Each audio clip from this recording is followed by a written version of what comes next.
और जंग पर ईरानी रेड क्रिसेंट की तरफ से जो रिपोर्ट दी गई वो चौंकाने वाली है। इस हमले में 90,000 घर अब तक तबाह हो चुके हैं जंग की वजह से। 300 से अधिक हेल्थ सेंटर बर्बाद हुए। हमले में 760 स्कूल भी तबाह हुए, ये भी दावा किया गया। जानकारी ये भी दी गई थी कि 4800 ईरानी सैनिक मारे गए हैं। तेहरान टाइम्स की रिपोर्ट में दावा, लगभग 2000 ईरानी नागरिकों की मौत। और बड़ी खबर आपको बता दें, साउथ लेबनान में भी आईडीएफ ने भीषण अटैक किया। हिजबुल्लाह के ठिकानों पर अटैक किया गया। तो इजराइल के हमले में भारी तबाही दिख रही है। ये तस्वीरें आप देखिए किस तरह से साउथ लेबनान के कई ऐसे इलाके हैं जहां पर इजराइल का ग्राउंड ऑपरेशन भी जारी और दूसरी तरफ स्ट्राइक्स भी चल रही है। ड्रोन से ये तस्वीरें कैद की गई है। अब तक हिजबुल्लाह इजराइल और उसके सैनिकों के साथ ही ठिकानों पर रॉकेट से टारगेट अटैक करता था, लेकिन अब उसने जंग के मैदान में ड्रोन भी उतार दिया है।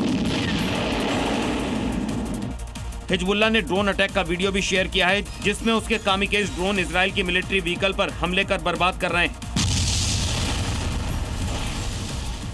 ऐसी तस्वीरों के जरिए ये दिखाने की कोशिश है कि लेबनान में ग्राउंड पर इजराइल को तगड़ा जवाब मिल रहा है। और एक बड़ी खबर आपको बता दें, ईरान इजराइल युद्ध से जुड़ी हुई, जहां पर खाड़ी में यूएस ने तीसरा वॉरशिप तैनात किया है। USS George एच.डब्ल्यू. बुश भेजा गया। युद्ध में यूएस की सबसे बड़ी तैनाती है। 70 से ज्यादा फाइटर प्लेन से ये एयरक्राफ्ट लैस है। दरअसल यूएसएस जॉर्ज एच.डब्ल्यू. बुश, इसके पहले अब्राहम लिंकन और साथ ही यूएसएस जेडाल को मिडिल ईस्ट में तैनात किया गया था। और इसी बीच एक बड़ी खबर है, लेबनान में इजराइल की स्ट्राइक लगातार जारी है। धमाकों से साउथ बैरूत दहल उठा।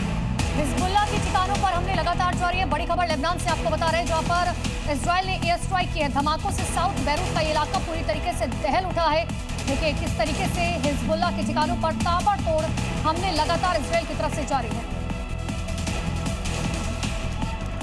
तस्वीरें लेबनान की राजधानी बेरूत के साउदर्न सबर्ब्स की हैं, जहां इजरायली एयरफोर्स ने ताबड़तोड़ स्ट्राइक की है।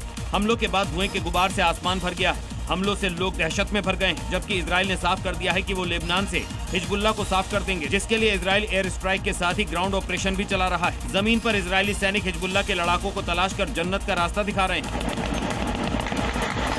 और अब आगे देखिए अलग अलग राज्यों की 5 बड़ी खबरें।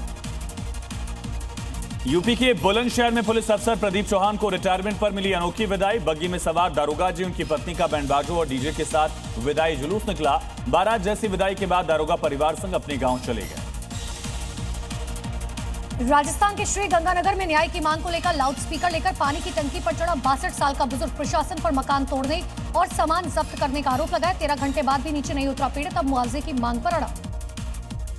उत्तर प्रदेश के बुलंदशहर में सिकंदराबाद औद्योगिक क्षेत्र में मैट्रिक्स केमिकल फैक्ट्री में भीषण आग लगने से हड़कंप। दूर दूर तक दिखी आग की लपटें। मौके पर पहुंची पुलिस, फायर ब्रिगेड की गाड़ियां।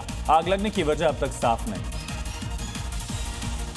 यूपी के सीतापुर में प्रशासन ने आधी अधूरी तैयारी के बीच शुरू किया अतिक्रमण हटाओ अभियान। दुकानदार और नायब तहसीलदार के बीच हुई हाथापाई। कैप्टन मनोज पांडे चौक का होगा सौंदर्यीकरण। आज से पूरी तरह से शुरू हो जाएगा अभियान। चेन्नई में टीवीके की चुनावी सभा में अचानक हंगामा खड़ा हुआ। सभा के दौरान भीड़ में फेंकी गई शराब की बोतल, कोई बड़ा नुकसान नहीं हुआ। टीवीके के विलीवक्कम प्रत्याशी आढव अर्जुन ने तुरंत स्थिति को संभाला। पुलिस ने सुरक्षा बढ़ाई।